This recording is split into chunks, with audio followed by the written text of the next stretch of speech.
Hello everyone, I am Yamini Tukral welcoming you to Adda 24/7 School। तो बच्चों आज हम क्लास 11th का चैप्टर 15 करने जा रहे हैं जो कि है हमारा प्लांट ग्रोथ एंड डेवलपमेंट। इसमें हम कौन कौन से सब टॉपिक्स देखेंगे, इसके अंदर हम देखेंगे सबसे पहला सब टॉपिक जो कि है ग्रोथ। सेकेंड हम लोग देखेंगे differentiation, D differentiation, रीडिफरेंशिएशन and development. Third हम लोग देखेंगे प्लांट ग्रोथ रेगुलेटर्स। फोर्थ हम लोग देखेंगे फोटो पीरियोडिज्म एंड वर्नलाइजेशन। सो इन सब टॉपिक्स को, इन चारों सब टॉपिक्स को हम लोग जो है अच्छे से कंप्लीट करके फिर हम लास्ट में करेंगे एनसीईआरटी क्वेश्चंस। तो अब तक आपको हमारा पैटर्न समझ ही आ गया होगा कि हम कैसे चैप्टर्स की तरफ प्रोसीड करते हैं। पहले हम जो है उनके सब टॉपिक्स पूरे करते हैं और लास्ट में हम उसके एनसीईआरटी क्वेश्चंस करके बिल्कुल टॉपिक को समाप्त कर देते हैं। तो आज हम लोग स्टार्ट करने जा रहे हैं ग्रोथ के बारे में पढ़ना कि ग्रोथ कैसे होती है, ग्रोथ का फिनोमिना क्या है और फैक्टर्स कौन कौन से हमारे ग्रोथ को अफेक्ट करते हैं। अच्छा, स्टार्ट करने से पहले मैं आप लोगों से एक क्वेश्चन पूछना चाहती हूँ कि क्या आपको ग्रोथ और डेवलपमेंट के बीच में डिफरेंस पता है? अब देखो यहाँ पे एक सब टॉपिक पे हमने ग्रोथ लिखा है और दूसरी सब टॉपिक पे हमने डेवलपमेंट लिखा है। तो अब मेरे को ये बताओ कि ग्रोथ और डेवलपमेंट में डिफरेंस क्या होता है। हम बोलते हैं कि ये बच्चा ग्रो कर रहा है, डेवलप कर रहा है ना, मतलब बढ़ रहा है। दोनों ही सेंस को अगर हम हिंदी में कन्वर्ट करें तो मतलब बड़ा हो रहा है, बढ़ रहा है, जो भी आप बोलो। पर क्या है इन दोनों के बीच का डिफरेंस? क्या कोई डिफरेंस है भी या फिर नहीं? सोच के बताओ मुझे इसका आंसर। जी हाँ, ग्रोथ और डेवलपमेंट के बीच में बहुत ही बड़ा डिफरेंस होता है। ग्रोथ का मतलब होता है फिजिकली ग्रो करना, जैसे कि हम लोगों की हाइट बढ़ती है, वेट बढ़ता है, हमारी गर्थ बढ़ती है, हमारा क्रेनियल कैपेसिटी है, हमारा लिम्स बढ़ते हैं। पर जब हम डेवलपमेंट की बात करते हैं, डेवलपमेंट का मतलब होता है फिजिकली नहीं, मेंटली बढ़ना। जैसे हमारा माइंड जो है वो डेवलप करता है, इमैच्योर से मैच्योरिटी की तरफ आता है, उसे हम लोग क्या बोलते हैं? उसे हम लोग डेवलपमेंट बोलते हैं। है दोनों का मतलब बढ़ना ही, पर उसका बढ़ना होता है फिजिकल एस्पेक्ट में और डेवलपमेंट का बढ़ना होता है किसमें? मेंटल एंड साइकोलॉजिकल एस्पेक्ट में। तो आइए हम लोग आज स्टार्ट करेंगे फिजिकल एस्पेक्ट के साथ जो कि है हमारा growth. Development is the sum of two processes, growth and differentiation. So development क्या बनाती है? हमारे दो प्रोसेसेस के सम से बनती है। पहला है ग्रोथ जो कि है हमारा क्या? फिजिकल एस्पेक्ट मतलब बढ़ना, फिजिकल एस्पेक्ट मतलब बढ़ना। और जब हम डिफरेंशिएशन की बात करते हैं, मतलब डिफरेंशिएशन का मतलब होता है कि जैसे फंक्शन के स्पेसिफिक, मतलब सारे सेल्स जो हैं वो डिफरेंशिएट कर रहे हैं। मतलब पहले हमारे सेल्स बने और वो बढ़े, फिर उसके बाद में उनको अपने फंक्शंस के अकॉर्डिंगली डिफरेंशिएट होना है ना, फंक्शंस के अकॉर्डिंगली डिफरेंशिएट होना है, तो वो होता है सेल्स डिफरेंशिएशन। मतलब सारे अपने स्पेसिफिक प्रोसेसेस के अकॉर्डिंगली डिफरेंशिएट हो जाते हैं। जो भी फंक्शन, जो भी प्रोसेस वो परफॉर्म कर रहे हैं वो उसके अकॉर्डिंगली डिफरेंशिएट हो जाते हैं। तो ये डेवलपमेंट दोनों का मिक्सचर है जिसमें ग्रोथ भी आ रहा है और डिफरेंशिएशन भी आ रहा है। To begin with, it is essential and sufficient to know that the development of a mature plant from a zygote follow a precise and highly ordered succession of events. जो डेवलपमेंट होती है वो एक बहुत ही ऑर्डरली मैनर में होती है, orderly या फिर सीक्वेंशियल मैनर में, जिसे हम लोग बोलते हैं सीक्वेंशियल मैनर में होती है। तो जब हम ऑर्डरली या फिर सीक्वेंशियल की बात करते हैं, मतलब ये एक ऑर्डर जो है डिफाइंड ऑर्डर के अंदर ही जो है फॉलो करती है। इसके सक्सेशन ऑफ जो इवेंट्स है वो एक के बाद एक वैसे ही ऑर्डर में होते हैं, सीक्वेंस में होते हैं। ठीक है, तो डेवलपमेंट हमेशा हमारी सीक्वेंस में होती है, ऑर्डर के अंदर होती है। During this process a complex body organization is formed that produces roots, leaves, branches, flowers, fruits and seeds and eventually they die. इस प्रोसेस के अंदर क्या होता है? सबसे पहले रूट्स बनेंगी, फिर लीव्स बनेंगी, फिर ब्रांचेस बनेंगी, फिर फ्लावर्स बनेंगे, फिर फ्रूट्स बनेंगी, फिर सीड्स बनेंगे और अल्टीमेटली जो हमारा प्लांट है दे डाई, वो मर जाते हैं। तो क्या ये साइकिल, ये जो साइकिल चलती है रूट से लेके डेथ तक की, रूट से लेके डेथ तक की जो ये साइकिल चलती है, ये क्या होता है? एक ऑर्डर होता है। ये क्या होता है? ये एक ऑर्डर होता है या फिर सीक्वेंस होता है जिसके अंदर ये प्रोसेस टेक प्लेस करता है और हमेशा ये ऐसे ही ऑर्डर में चलेगा, कभी भी ये ऑर्डर जो है डिस्टर्ब नहीं होता है। ग्रोथ और डेवलपमेंट एक ऑर्डरली, एक सीक्वेंशियल मैनर होता है। अब जैसे आप एग्जांपल लो हमारी बॉडी का, अगर हम लोग अपनी बॉडी का एग्जाम्पल लेते हैं तो क्या हम बड़े से छोटे होते हैं? नहीं, हम हमेशा एक ऑर्डर फॉलो करते हैं कि हम छोटे से बड़े होंगे, हाइट हमारी छोटे से बड़ी होगी। कभी भी ये नहीं होगा कि हाँ पहले मिडल हाइट हो गई, फिर हमारी छोटी हो गई, फिर हमारी बड़ी हो गई। नहीं, ये एक ऑर्डर है, ये एक सीक्वेंस है कि पहले हम इतने थे, फिर हम इतने थे, फिर हम इतने थे और फिर हम इतने हुए। एक ऑर्डर चल रहा है, असेंडिंग ऑर्डर जो है वो चल रहा है, एक सीक्वेंस चल रहा है। तो वही सीक्वेंस जो है हमारे प्लांट्स भी फॉलो करते हैं, रूट से लेके डेथ तक का। हमारी एज भी सीक्वेंस के अंदर आती है, 1 के बाद 2, 2 के बाद 3 और 3 के बाद ऐसे ही इवेंचुअली 90 ऐसी ही एज आती है ना। 90 तक तो बहुत ही मुश्किल कोई जीता है, 70 में लगा लेती हूँ कि 70 ईयर्स तक की एज आती है और उसके बाद में इवेंचुअली डेथ हो जाती है। तो ये जो है हमारे साल एक के बाद एक आ रहे हैं या फिर हाफिज़ेट आ रहे हैं, ये एक के बाद एक आ रहे हैं। मतलब ये क्या है, हमारा सीक्वेंशियल मैनर है। क्या है? सीक्वेंशियल मैनर है। Growth is regarded as one of the most fundamental and conspicuous characteristics of a living being. Growth जो है most fundamental and conspicuous factor है। कॉन्स्पिशियस फैक्टर का मतलब क्या है कि ये इसका डिफाइनिंग कैरेक्टर है। जो लिविंग थिंग्स हैं उनके डिफाइनिंग कैरेक्टर की अगर हम बात करें तो ग्रोथ उनका एक बिल्कुल ही फंडामेंटल, नेसेसरी और डिफाइनिंग फैक्टर है कि वो बढ़ते हैं और वो eventually the individuals they die. So growth can be defined as an irreversible, permanent increase in size. क्या अब हम छोटे हो सकते हैं? क्या अब हम छोटे हो सकते हैं वापस से? तो ये क्या है? ये permanent irreversible sequence है. It is the permanent irreversible increase in the size of an organ or its part or even of an individual cell. एक बारी जो चीज बढ़ गई, अगर हमारी हाइट आज 0 सेंटीमीटर से मेरी 167 सेंटीमीटर बड़ी है, तो क्या वो 167 सेंटीमीटर से क्या 165 सेंटीमीटर भी आएगी? नहीं आएगी। जो साइज एक बारी बढ़ जाता है वो कभी भी वापस नहीं आता। तो हम क्या बोल सकते हैं कि ग्रोथ जो प्रोसेस है, it is a permanent irreversible process. क्या है? परमानेंट इररिवर्सिबल प्रोसेस है। और इंक्रीज इन साइज अगर हो जाता है तो वो इंक्रीज ही रहता है, कभी भी वापस डिक्रीज नहीं होता है। चाहे हम ऑर्गन की बात करें, चाहे हम पार्ट्स की बात करें या फिर हम इंडिविजुअल सेल की बात करें। Growth is accompanied by metabolic processes. Growth के साथ बहुत सारे मेटाबॉलिक प्रोसेसेस चलते हैं जो कि एनाबॉलिक भी हो सकते हैं और कैटाबॉलिक भी हो सकते हैं। अब एनाबॉलिक से मतलब क्या है? एनाबॉलिक मतलब सिंथेसिस वाले जो प्रोसेस होते हैं, जो सिंथेसाइज करते हैं कुछ, सिंथेसिस। एंड कैटाबॉलिक क्या है? Break down. कैटाबॉलिक क्या है? ब्रेक डाउन, है ना। तो हमारी जो ग्रोथ है, it is accompanied by a number of metabolic process, चाहे वो एनाबॉलिक हो चाहे वो कैटाबॉलिक हो, that occur at the expense of energy. ये जो रिएक्शंस है ये कब होते हैं? At the expense of energy. Therefore for example expansion of a leaf is a growth. अगर लीफ पहले इतनी है, अगर लीफ इतनी है तो वो एक्सपैंड करके अगर इतनी हो जाएगी, अगर वो एक्सपैंड करके इतनी हो जाएगी तो क्या ये ग्रोथ नहीं है? अगर वो गर्थ के अंदर बढ़ रही है, लेंथ के अंदर बढ़ रही है, तो क्या ये ग्रोथ नहीं है? ये ग्रोथ ही है। स्मॉल साइज और ये लार्ज साइज, ये इसमें चेंज हो रही है, तो ये क्या है? ये एक तरीके की ग्रोथ ही है। फर्स्ट जो कैरेक्टरिस्टिक है ग्रोथ का वो है the growth is indeterminate. The plant growth it is generally indeterminate due to the capacity of unlimited growth throughout the life. Indeterminate मतलब कि पूरी लाइफ जो है प्लांट ग्रो करता है, पूरी लाइफ प्लांट ग्रो करता है। अब हम लोग पूरी लाइफ ग्रो नहीं करते हैं। अगर हम लोग ह्यूमन बींग्स की बात करें तो हमारी ग्रोथ क्या है? डिटर्मिनेट है। क्या ग्रोथ है हमारी? डिटर्मिनेट ग्रोथ है ना, कि हम एक पॉइंट तक ग्रो करें। मेरी हाइट अगर 167 सेंटीमीटर हो चुकी है तो क्या ये 175 सेंटीमीटर तक जाएगी? इवन 168 सेंटीमीटर तक भी जाएगी क्या? नहीं जाएगी। तो पर प्लांट्स की ग्रोथ जो है ये पूरी लाइफ चलती है, it continues through out the life. और ये क्या होती है? अनलिमिटेड ग्रोथ होती है। क्या होती है? अनलिमिटेड ग्रोथ होती है।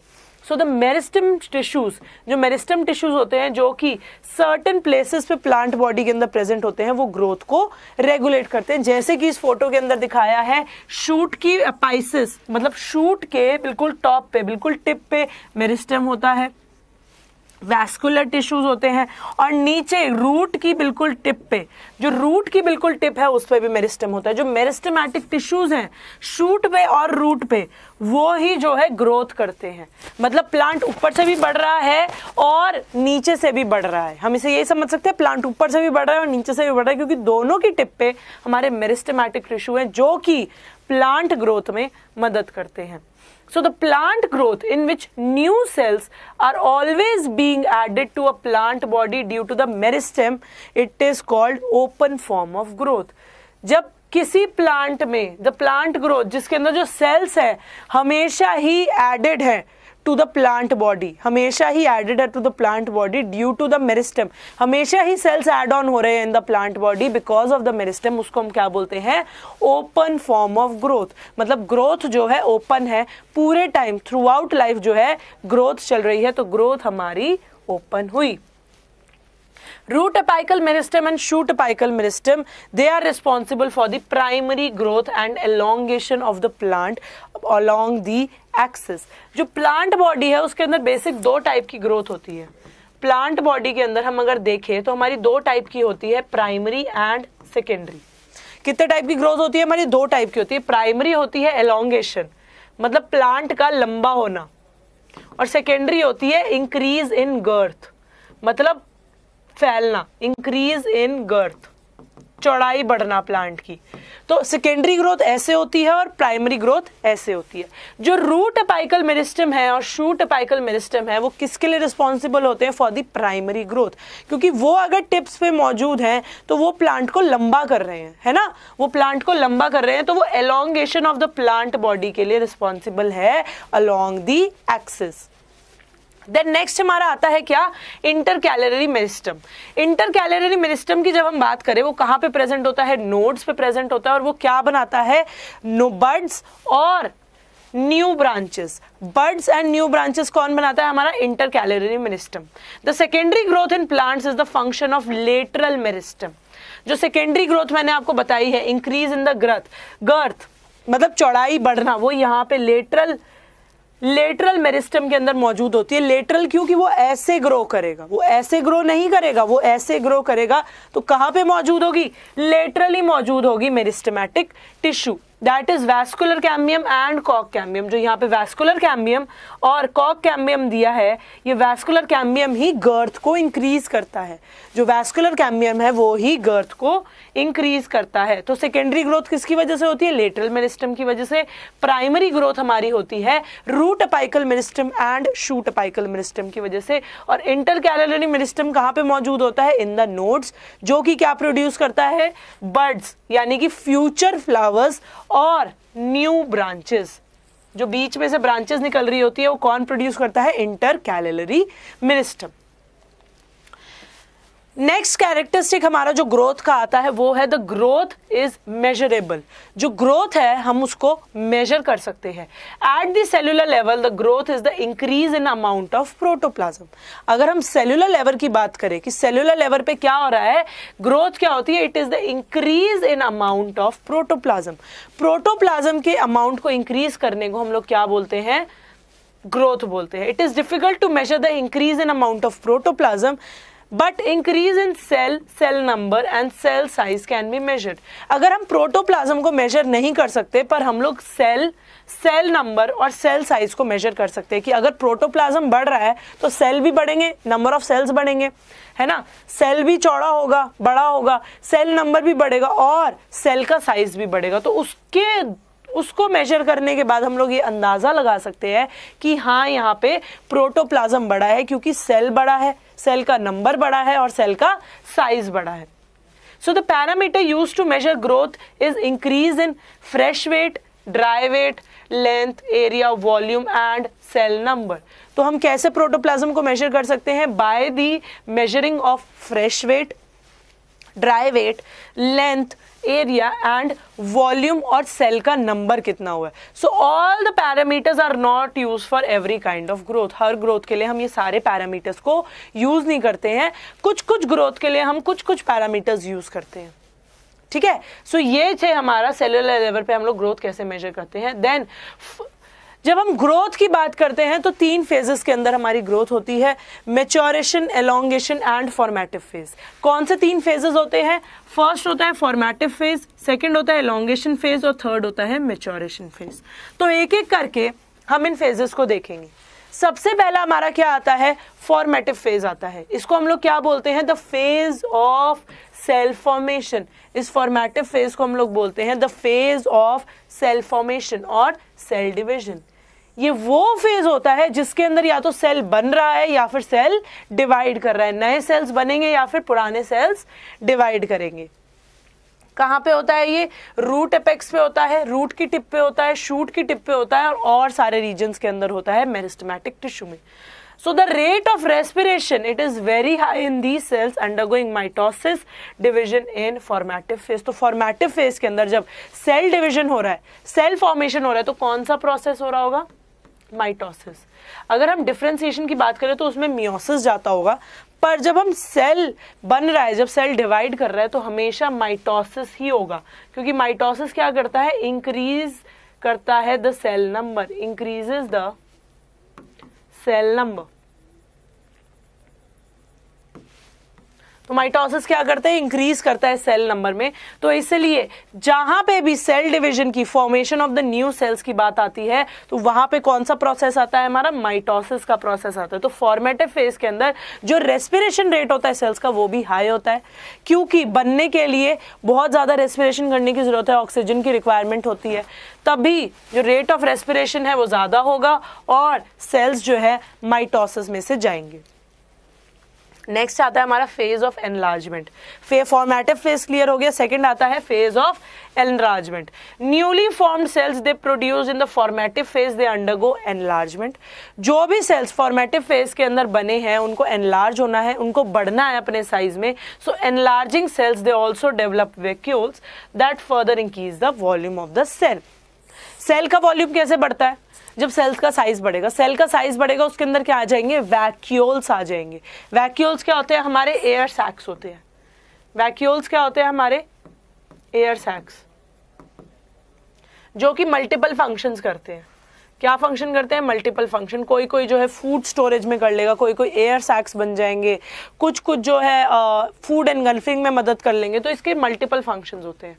कुछ कुछ रेस्पिरेशन में मदद करते हैं, तो इसके मल्टीपल फंक्शंस आ जाते हैं. तो सेल जब बढ़ता है वो किस वजह से उसका वॉल्यूम बढ़ता है? By the formation of vacuoles. Vacuoles के फॉर्मेशन की वजह से जो है सेल का साइज एनलार्ज हो जाता है. सो फेज फॉर्मेटिव फेज हो गया, एनलार्जमेंट फेज हो गया. तो cell enlargement it occurs in all direction. Cell के एनलार्जमेंट हर डायरेक्शन के अंदर होती है with maximum elongation in conductive tissue and fibre. जिस डायरेक्शन में कंडक्टिंग टिश्यू होंगे, कंडक्टिंग टिश्यू हमारे कौन कौन से हैं? Xylem and phloem. ठीक है, जाइलम एंड फ्लोएम. तो एक तरीके से हम बोल सकते हैं कि ये जोन जो हमारा फेज ऑफ एलोंगेशन फेज ही हमारा एनलार्जिंग फेज होता है, एनलार्जमेंट फेज होता है. तो एलोंगेशन फेज का जब हम लोग वैसे ही मतलब निकाले तो इसका मतलब क्या होगा? लंबा होना. तो जाइलम और फ्लोएम हमारे कैसे प्रेजेंट होते हैं? वर्टिकली प्रेजेंट होते हैं. तो सेल्स मोस्टली वर्टिकल डायरेक्शन में बढ़ते हैं, जैसे कि इसके अंदर लिखा हुआ है दे एलोंगेट, मतलब वो लंबे होते हैं in the direction of conducting tissues and the fibres. तो एनलार्जमेंट फेज और एनलार्जमेंट के अंदर, फेज ऑफ एनलार्जमेंट के अंदर सेल्स कैसे बढ़ते हैं? वर्टिकली बढ़ते हैं. लास्ट हमारा आता है phase of maturation. The enlarge cells, जो भी एनलार्ज सेल्स हैं वो डेवलप होते हैं इनटू स्पेशल और particular type of cells by undergoing structural and physiological differentiation. जो भी सेल का जो भी फंक्शन होगा वो उससे स्पेशलाइज हो जाता है, मतलब वो डिफरेंशिएशन. ये एक तरीके से आप बोल सकते हो कि जोन ऑफ मैच्योरेशन क्या होता है? हमारा जोन ऑफ मैच्योरेशन होता है डिफरेंशिएशन का जोन, जिसके अंदर सेल्स जो है अपने फंक्शन के अकॉर्डिंग डिफरेंशिएट कर जाते हैं. सेल्स अपने फंक्शन के अकॉर्डिंग जो है डिफरेंशिएट कर जाते हैं, कौन सा फिजियोलॉजिकल फंक्शन कौन सा सेल परफॉर्म करेगा उसके अकॉर्डिंग जो है वो डेवलप कर जाता है, वो डिफरेंशिएट हो जाता है। तो स्ट्रक्चरल और फिजियोलॉजिकल डिफरेंशिएशन होती है कि क्या स्ट्रक्चर रहेगा और क्या जो है फिजियोलॉजिकली वो डिफरेंस रहेगा। ठीक है। ग्रोथ रेट क्या होता है? It is increase in the growth per unit time, it is the increase in growth per unit time which is known as growth rate. जो भी ग्रोथ की आपको पूछे कि डेफिनेशन क्या है, it is the growth, increase in growth per unit time, her unit time के साथ कितनी ग्रोथ बढ़ रही है उसको हम लोग ग्रोथ रेट बोलेंगे। ग्रोथ रेट कैसी हो सकती है? अरिथमेटिक भी हो सकती है और ज्योमेट्रिकल भी हो सकती है। अरिथमेटिक के अंदर क्या होता है, जो रेट ऑफ ग्रोथ होती है वो कांस्टेंट होती है और वो इंक्रीज करती है इन अरिथमेटिक प्रोग्रेशन। अरिथमेटिक प्रोग्रेशन क्या होता है? 2 से 4, 4 से 8, 4 से 6, 6 से 8, 8 से 10, 10 से 12, ऐसे जो है एक अरिथमेटिक पोर्शन, मतलब जैसे 2-2 का गैप है तो 2-2 के गैप में बढ़ेगी। और ये क्या करता है? ये रूट और शूट एलोंगेशन के टाइम पे मौजूद होता है। तो अरिथमेटिक ग्रोथ इस डायग्राम के अकॉर्डिंग आपको पता चल जाएगा कि 2 से, ये देखो एक फैशन में बढ़ रही है ना, एक एक करके अगर सेल बढ़ रहा है तो एक एक करके बढ़ेगा, और अगर 2-2 करके सेल बढ़ रहे हैं तो 2-2 करके बढ़ेंगे। मतलब एक पैटर्न को फॉलो कर रहा है। एक ज्योमेट्रिक ग्रोथ को अगर हटा दे तो अरिथमेटिक ग्रोथ के अंदर क्या होगा, जो ग्रोथ रेट होता है वो कांस्टेंट होता है और जो ग्रोथ है वो अरिथमेटिक प्रोग्रेशन के अंदर आती है, मतलब एक कंटिन्यूअस फैशन के अंदर चल रही होती है। इसको हम लोग कैसे कैलकुलेट कर सकते हैं? LT is equal to L0 plus RT, length after time, जिस टाइम के बाद लेंथ चाहिए, is equal to length at the beginning plus growth rate into time. इससे जो है हम लोग अरिथमेटिक, इससे हम जो है ग्रोथ को मेजर कर सकते हैं in arithmetic fashion, growth measure कर सकते हैं इन अरिथमेटिक फैशन। ठीक है। So LT is equal to L0 plus RT। LT क्या है? Length after a time is equal to length at the beginning plus growth rate into time. तो ये जो है ये इसका ग्राफ रहता है, अरिथमेटिक फैशन का ये ग्राफ रहता है, एकदम स्ट्रेट ग्राफ आता है जिसके अंदर अरिथमेटिक प्रोपोर्शन के अंदर कॉन्स्टेंटली हमारी ग्रोथ रेट बढ़ रही है। एक कांस्टेंट पैटर्न है जिसकी वजह से हमारी ग्रोथ बढ़ रही है प्लांट्स के अंदर। तो ये हमारा क्या हो गया? अरिथमेटिक ग्रोथ रेट हो गया, जिसके अंदर कॉन्स्टेंटली ग्रोथ बढ़ रही है, एक फैशन को फॉलो करते हुए हमारी ग्रोथ बढ़ रही है। और उसका जो है हाइट ऑफ द प्लांट जो है एक्सपोनेंशियली स्ट्रेट लाइन के थ्रू जो है बढ़ रहा है विद टाइम। अगर हम हाइट को विद टाइम प्लॉट करेंगे तो एक स्ट्रेट लाइन कर्व हमारा आएगा, स्ट्रेट लाइन ग्राफ हमारा आएगा, क्योंकि वो ऐसे ही ग्रो कर रही है। नेक्स्ट हमारी आती है अरिथमेटिक ग्रोथ के बाद जियोमेट्रिक ग्रोथ। जब हम लोग जियोमेट्रिक ग्रोथ की बात करते हैं तो जियोमेट्रिक ग्रोथ के अंदर क्या होता है? इनिशियल ग्रोथ इसकी स्लो होती है पर उसके बाद में इंक्रीज कर जाती है रैपिडली। मतलब कोई भी सीक्वेंस नहीं है, कोई ऑर्डर नहीं है, no sequence, no pattern, no order. यही बोल सकते हैं हम लोग इसको कि कोई सीक्वेंस नहीं है, कोई पैटर्न नहीं है, कोई ऑर्डर नहीं है। सबसे पहले इनिशियली जो ग्रोथ है वो स्लो है, उसके बाद में रैपिडली इंक्रीज कर जाती है। सो एवरी सेल, हर एक सेल इसमें डिवाइड करता है, डॉटर सेल्स बढ़ते हैं, डिवाइड करते हैं और ग्रैंड डॉटर सेल्स बनाते हैं, that result into exponential growth. मतलब एकदम से जो है ग्रोथ राइज कर जाती है बिना किसी फैशन के, कोई कॉन्स्टेंसी नहीं है। देखो जैसे 2 से 4 बन रहे हैं, 4 से इमीडिएटली 8 बन जाएंगे, 8 से 16 और 16 से 32। कैसे जो है इतनी फास्ट ग्रोथ हो रही है। So geometrical growth it is common in unicellular organism when growing in nutrient rich medium. जब हम लोग ई कोलाई का ग्रोथ पैटर्न ऑब्जर्व करते हैं तो हमें उसके अंदर एक्सपोनेंशियल ग्रोथ मिलती है ना, कि एकदम से जब हम उसको बहुत सारा न्यूट्रिएंट प्रोवाइड कर देते हैं, एकदम से जब हम ई कोलाई बैक्टीरिया को बहुत सारे न्यूट्रिएंट प्रोवाइड कर देते हैं, बहुत जल्दी जल्दी ग्रोथ करती है ना। तो वही जो है ये यूनिसेलुलर ऑर्गेनिजम्स के अंदर मिलता है कि पहले तो स्लो ग्रोथ होगी और एकदम से फिर हाइक कर जाएगी। Sigmoid growth curve consist of fast dividing exponential phase. जो ये वाला सिग्मोइड ग्रोथ कर्व है, किसका? ई कोलाई का भी ऐसा ही आता है हमारा। इसके अंदर क्या होता है कि सबसे पहले लैग फेज आता है, पहले जो है अडेप्ट कर रहा होता है ना, पहले जो है एनवायरनमेंट से अडेप्ट कर रहे होते हैं, उसके बाद में एकदम से जो है ग्रोथ शूट कर जाती है और एक्सपोनेंशियल फेज आ जाता है कि बहुत सारा सबस्ट्रेट और बहुत सारी डिवीजन सडनली हो रही होती है ना। यही होता है ना, बहुत सारा सबस्ट्रेट और बहुत सारी डिवीजन सडनली हो रही होती है और फिर आगे जाके जो है स्टेशनरी हो जाती है, क्योंकि जो सबस्ट्रेट है वो एग्जॉस्ट हो चुका होता है, जो सबस्ट्रेट है वो एग्जॉस्ट हो चुका होता है और जो ग्रोथ है वो स्टेशन क्या पकड़ लेती है, वो स्टेशनरी हो जाती है। So sigmoid growth curve, it consists of fast dividing exponential phase and stationary phase. So it is typical for most living organisms in their natural environment.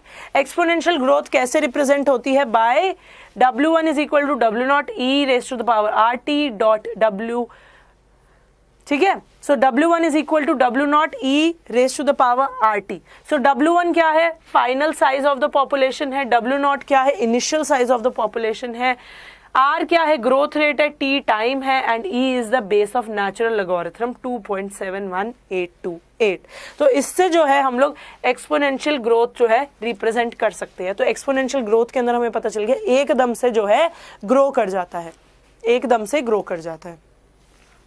तो अब हमारा क्या, कहाँ पे अरिथमेटिक ग्रोथ होती है और कहाँ पे ज्योमेट्रिक ग्रोथ होती है? जब जाइगोट बनता है, जब जाइगोट इनिशियल फेजेस में डिवाइड करता है तो हमारी ज्योमेट्रिक फेज होती है ना, तब हमारी ज्योमेट्रिक फेज होती है, क्योंकि उस टाइम पे सारे के सारे सेल्स जो है वो डिवाइड कर रहे होते हैं। पर जब वो डिवीजन हो जाती है उसके बाद में जब उसे एम्ब्रियो में बनना होता है तब क्या होती है? अरिथमेटिक ग्रोथ होती है। अरिथमेटिक ग्रोथ क्या होती है कि कुछ सेल्स जो डिवाइड करते हैं वो एक कांस्टेंट रेट पे डिवाइड कर रहे होते हैं और कुछ सेल्स डिवाइड नहीं करते और कुछ सेल्स जो है अपनी कैपेसिटी लूज कर देते हैं डिवीजन की। तो देखो अरिथमेटिक ग्रोथ का जब हम लोग डायग्राम देखें, इसके अंदर कितने कलर्स के बने हुए हैं? एक रेड, ग्रे और ग्रीन। जो रेड सेल्स है वो सेल्स डिवाइड ही नहीं कर रहे, तो उनको कोई डिवीजन के लिए बोलता भी नहीं है, क्योंकि अरिथमेटिक ग्रोथ के अंदर जो सेल डिवाइड कर रहा है वो कॉन्स्टेंटली डिवाइड करेगा और जो नहीं कर रहा वो नहीं करेगा। ज्योमेट्रिक ग्रोथ की तरह नहीं कि सारे के सारे सेल्स को डिवाइड करना है। तो इसमें क्या होगा? कुछ सेल्स डिवाइड नहीं कर रहे जो रेड वाले पोर्शन में है। ग्रे वाले पोर्शन के अंदर जो सेल्स लूज कर जाते हैं capacity after the geometric growth to divide, वो होंगे। और ग्रीन वाले सेल्स क्या होते हैं? जो सेल्स केपेबल होते हैं डिवीजन के। तो ये इन फेजेस के अंदर जो है ज्योमेट्रिक फेज, ज्योमेट्रिक ग्रोथ और अरिथमेटिक ग्रोथ होती है। जब इनिशियल स्टेजेस होती हैं तब ज्योमेट्रिक ग्रोथ होती है, जब सेल को डिवाइड करना होता है इनटू मल्टीपल सेल्स, और जब उसके बाद में जाइगोट डिफरेंशिएट होता है एम्ब्रियो में तब जो है अरिथमेटिक ग्रोथ आती है। So the quantitative comparison between the growth of living system can be made by a measurement and comparison of total growth per unit time. It is called the absolute rate, or the growth of given system per unit time expressed on a common basis is called relative growth rate. दो type की growth rate होती है हमारी, absolute and relative. जब absolute की बात करें, it is the measurement and comparison of total growth. हमने टोटल ग्रोथ देखनी है, जैसे कि ये क्या है हमारा, ये हमारा एब्सोल्यूट ग्रोथ रेट है, ये हमारा एब्सोल्यूट है और ये हमारा क्या है? रिलेटिव है। एब्सोल्यूट ग्रोथ रेट क्या होता है? एब्सोल्यूट ग्रोथ रेट होता है total growth per unit time. इसमें कितनी है total growth per unit time? 5 centimetre square, ठीक है, और इसके अंदर भी 5 सेंटीमीटर स्क्वायर है। पर एब्सोल्यूट ग्रोथ के अंदर हम सिर्फ टोटल ग्रोथ देख रहे हैं, पर हम जब रिलेटिव ग्रोथ की बात करते हैं तो वो क्या होता है? वो हमारा growth of a given system होता है पर यूनिट टाइम। पूरे सिस्टम का ग्रोथ जो है हम एक दूसरे से रिलेट करके देखेंगे तो वो हमारा क्या हो जाता है? रिलेटिव ग्रोथ हो जाता है। ठीक है, तो रिलेटिव ग्रोथ क्या होता है? जब हम पूरे सिस्टम का ग्रोथ रेट देखते हैं। और एब्सोल्यूट ग्रोथ रेट क्या होता है? कि जब सब हम सिर्फ कंपैरिजन कर रहे होते हैं टोटल ग्रोथ का। ठीक है, तो टोटल ग्रोथ पर है दोनों में 5 सेंटीमीटर स्क्वायर, पर रिलेटिव के अंदर हम पूरे सिस्टम का इकट्ठे कंबाइन करके देख रहे हैं और इसके अंदर हम सिर्फ टोटल ग्रोथ देख रहे हैं। कंडीशंस फॉर ग्रोथ, क्या क्या हमारे नेसेसिटी कंडीशंस होती है for the growth? The necessary condition for growth, it includes water, oxygen, essential elements. Water, oxygen ये सब तो चाहिए ही होता है, क्योंकि रेस्पिरेशन जो है हाई होती है during the growth. Respiration rate is high during growth, है ना। तो हमें वाटर चाहिए, पानी चाहिए और सारे एसेंशियल एलिमेंट्स जो है वो ग्रोथ के लिए चाहिए। Water is required for cell enlargement and maintaining turgidity. Water किस लिए रिक्वायर्ड होता है? For the cell to elongate and enlarge, वो डिफरेंशिएट करे और वो एनलार्ज हो और उसके अंदर जो है टर्जिडिटी मेंटेन रहे। वाटर और क्या करता है, it provides a medium for enzymatic conditions. जो भी मेटाबॉलिक रिएक्शंस हमारे प्लांट के अंदर हो रहे हैं वो उसका जो मीडियम बनता है वो वाटर होता है। Water it serves as a medium for all the enzymatic processes. Then protoplasm formation requires water and micro and macronutrients. Protoplasm का जो फॉर्मेशन होता है उसके अंदर भी माइक्रो एंड मैक्रोन्यूट्रिएंट्स चाहिए होते हैं और वो as a source of energy act करता है, as a source of energy act करता है। Optimal temperature and other environmental conditions are also essential for growth of the plant. Growth, अगर हम प्लांट की बात करें, प्लांट को बढ़ने के लिए हवा, पानी, खाद, धूप सब कुछ चाहिए होता है। तो वही इसके अंदर लिखा हुआ है कि टेम्परेचर भी ऑप्टिमम होना चाहिए, ना ज़्यादा ठंडा ना ज़्यादा गर्म, नॉर्मल टेम्परेचर रहना चाहिए। तो उसमें प्लांट जो है बहुत अच्छे से फ्लावर करता है, बहुत अच्छे से ग्रो करता है। और अदर एनवायरमेंटल कंडीशन जैसे विंड, वाटर, वो सारी पीएच, वो सारी की सारी कंडीशंस इसमें आ जाती हैं। तो देख लेते हैं कि आज हमने ग्रोथ के बारे में क्या क्या पढ़ा है। अगर हम ग्रोथ की बात करें तो ग्रोथ क्या होती है, ग्रोथ क्या होती है, ग्रोथ होती है it is one of the most fundamental conspicuous characters of the living beings. और वो क्या होता है, irreversible permanent increase in the size of the individual. और वो किसके साथ अकंपनी होती है, by the anabolic and catabolic reactions. So growth का पहला कैरेक्टरिस्टिक होता है इट इज इनडिटर्मिनेट। प्लांट के अंदर जो है वो इनडिटर्मिनेट होती है, मतलब plant grows the throughout the life at the root and the shoot meristems. ठीक है, तो उसे हम क्या बोलते हैं, ओपन फॉर्म ऑफ ग्रोथ। जो प्लांट बॉडी के अंदर throughout the life cells add हो रहे होते हैं उसे हम लोग बोलते हैं open form of growth. Root and shoot apical meristem जो है प्राइमरी ग्रोथ करते हैं और सेकेंडरी ग्रोथ जो लेटरल मेरिस्टम होता है वो करता है। इंटरकैली मेरिस्टम क्या करता है, बड्स प्रोड्यूस करता है और ब्रांचेस प्रोड्यूस करता है। एट सेलुलर, फिर उसके बाद में ग्रोथ इज मेजरेबल, ग्रोथ को हम लोग मेजर कर सकते हैं। पर प्रोटोप्लाज्म जब बढ़ रहा होता है सेलुलर लेवल पे उसे हम लोग नहीं मेजर कर पाते हैं, उसको हम लोग अंदाजा लगाते हैं कि अगर सेल साइज बढ़ रहा है, सेल नंबर बढ़ रहा है तो हम उसे जो है अंदाजा लगा सकते हैं कि हाँ प्रोटोप्लाज्म भी बढ़ रहा है। ग्रोथ कितने फेजेस में डिवाइडेड होती है, 3 फेजेस में, formative, elongation and maturation phase.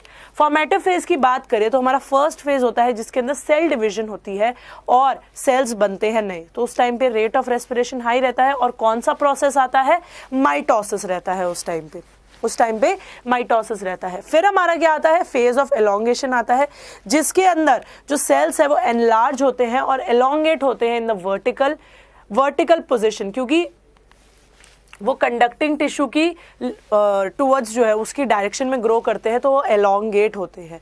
Then last आता है हमारा फेज ऑफ मैच्योरेशन जिनके अंदर जो सेल्स है वो अलग अलग डिफरेंशिएट हो जाते हैं based on the structural and physiological differentiation. Growth rate क्या होती है, it is the increase in growth per unit time. और ग्रोथ रेट कैसे हो सकती है, अरिथमेटिक भी हो सकती है, ज्योमेट्रिकल भी हो सकती है। जब हम लोग अरिथमेटिक की बात करते हैं तो अरिथमेटिक का मतलब होता है वो बहुत ही ज्यादा कांस्टेंट होती है और वो एक नॉर्मल जो है सीक्वेंस फॉलो करती है, वो एक सीक्वेंस फॉलो करती है। रूट और शूट एलोंगेशन के टाइम पे हमारी अरिथमेटिक ग्रोथ आती है। किससे मेजर करते हैं, arithmetic growth can be represented by LT is equal to L0 plus RT, जिसमें LT है length after a time, L0 है लेंथ एट द बिगिनिंग और प्लस R है ग्रोथ रेट और T है टाइम।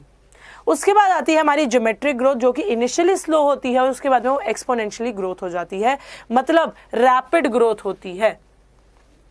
सो सिग्मोइड ग्रोथ कर्व के अंदर जो एक्सपोनेंशियल फेज होता है वो फास्ट डिवाइडिंग होता है और उसके बाद में आता है हमारा स्टेबलाइजिंग फेज जो कि होता है हमारा स्टेशनरी फेज। सो ये कैसे रिप्रेजेंट करते हैं हम लोग एक्सपोनेंशियल ग्रोथ को, जो हमारी ज्योमेट्रिक ग्रोथ है उसे कैसे रिप्रेजेंट करते हैं, W1 is equal to W0 e raise to the power RT, जिसमें W1 क्या है फाइनल साइज, W0 क्या है इनिशियल साइज, T क्या है time of growth and R क्या है ग्रोथ रेट। जो हमारा जब जाइगोट डिवाइड कर रहा होता है, जो फर्स्ट स्टेजेस होती हैं डिवीजन की, जब सारे सेल्स डिवाइड करते हैं वो हमारा क्या होता है जियोमेट्रिक ग्रोथ होती है। और जब वो जाइगोट डिफरेंशिएट कर रहा होता है इनटू एम्ब्रियो तब आती है हमारी अरिथमेटिक ग्रोथ जो कि हाईली डिफरेंशिएबल होती है। क्वांटिटेटिव कंपैरिजन जब हम लोग करते हैं growth of the living system में तो 2 तरीके की ग्रोथ आती है, एब्सोल्यूट एंड रिलेटिव।